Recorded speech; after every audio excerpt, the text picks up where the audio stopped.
অনেকদিন ধরে ভাবছিলাম দেয়ালে পেইন্টিং করব, তবে সত্যি কথা বলতে খুব একটা সাহস করে উঠতে পারছিলাম না, তাই পেইন্টিংটাও করা হচ্ছিল না।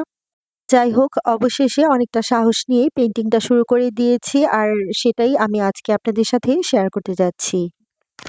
দেয়ালে পেইন্টিং করার জন্য অ্যাক্রিলিকের কালার ব্যবহার করেছি, তাই আমি কালারগুলো দেখছিলাম আসলে কোন কালারটা ব্যবহার করা যায়, আর সেভাবেই কিছু কালার চুজ করে নিয়েছি পেইন্টিং করার জন্য। দেয়ালে প্রথমে পেন্সিল দিয়ে সম্পূর্ণ ডিজাইনটা একবার এঁকে নিয়েছি। যেহেতু প্রথমবার পেইন্টিং করছিলাম, একটু নার্ভাসও ছিলাম। ভাবলাম পেন্সিল দিয়ে এঁকে নিলে ডিজাইনটা একটু পারফেক্ট এবং ইজিভাবে করা যাবে। এই যে দেখতে পাচ্ছেন 4 সাইজের একটা ফ্ল্যাট ব্রাশ, এটা দিয়ে কিন্তু সম্পূর্ণ পেইন্টিংটা আমি কমপ্লিট করেছি। এই পেইন্টিংটা করতে কিন্তু আমার খুবই অল্প সময় লেগেছে, মাত্র 10 মিনিটেই কিন্তু আমি সম্পূর্ণ পেইন্টিংটা কমপ্লিট করে ফেলেছিলাম। আসলে অনেকদিন ধরেই যেহেতু ভাবছিলাম দেয়ালে পেইন্টিং করব, তাই আমি অনেক সময় কিন্তু আইডিয়াগুলো খুঁজতে থাকি। হঠাৎ করে এরকম একটা ডিজাইন মাথায় আসলো, ভাবলাম এটাই পেইন্টিং করে ফেলি। খুবই সহজভাবে এভাবেই ডিজাইনটা করে ফেলেছি। এটা আমার বারান্দার যে দেয়ালের এক সাইডে, সেখানে আমি পেইন্টিংটা করেছি। আমি বারান্দার দেয়ালটাই চুজ করেছি এভাবে পেইন্টিং করার জন্য। এখানে কিন্তু আমার প্রায় সময়ই পেজের জন্য বিভিন্ন প্রোডাক্টের ফটোশুট করতে হয়। তাই ভাবলাম এরকম একটা ব্যাকগ্রাউন্ড থাকলে কিন্তু আরো সুন্দরভাবে ফটোশুট করা যাবে। কিছু চিন্তা করেই তারপরে আমি এটা বারান্দার এখানেই পেইন্টিংটা করলাম। সম্পূর্ণ পেইন্টিংটা করার জন্য আমি প্রথমেই বলেছি আমি অ্যাক্রিলিকের কালারগুলো ব্যবহার করেছি, আর এখানে আমি প্রথমে ব্ল্যাক কালার দিয়েছি।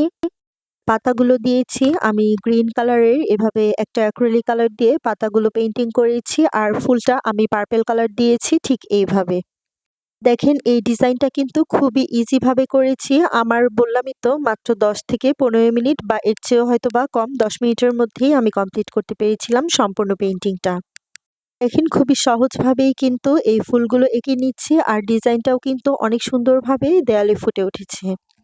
হোক, আপনারা যারা আজকে প্রথম আমার ভিডিওটা দেখছেন তারা অবশ্যই আমার চ্যানেলটি সাবস্ক্রাইব করে দিবেন, এবং কোন ধরনের ভিডিওগুলো দেখতে চান সেটা কিন্তু অবশ্যই কমেন্ট করে জানাবেন।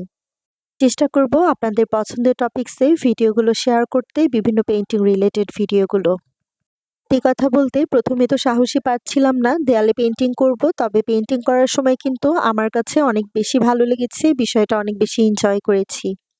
সম্পূর্ণ পেইন্টিংটা বা কাজটা আমি খুব এনজয় করে খুবই ইজি ওয়েতে করেছি, আর ফাইনাল লুকটাও কিন্তু আমি আপনাদের সাথে এখনই শেয়ার করে দিব। তো যারা দেয়ালে পেইন্টিং করবেন ভাবছেন কিন্তু সাহস করে উঠতে পারছেন না, তারা কিন্তু এভাবে শুরু করে দিতে পারেন যেকোনো একটা সিম্পল ডিজাইন দিয়ে।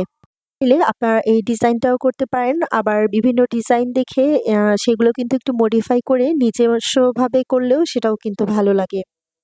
আমার প্রতিটা কাজই অনেক আইডিয়া নিয়ে করি, তবে যখন কাজটা শুরু করে দিই তখন কিন্তু আমি একটু নিজস্ব মডিফাই করে ডিজাইনগুলো বা যেকোনো কাজগুলো ফুটিয়ে তোলার চেষ্টা করি। যে দেখেন আমার পেইন্টিংটাও কমপ্লিট হয়ে গিয়েছে, আপনাদের সাথে শেয়ার করে দিচ্ছি কত ইজি ভাবে কত সিম্পল একটি ডিজাইনকে কি সুন্দরভাবে ফুটিয়ে তোলা হয়েছে।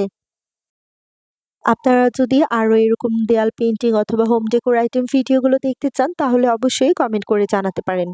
আজকের এই ভিডিওটা এই পর্যন্তই। ভালো লেগে থাকলে সবার সাথে শেয়ার করে দিবেন। নতুন নতুন ভিডিও দেখার জন্য রং ছায়ার সাথেই থাকবেন।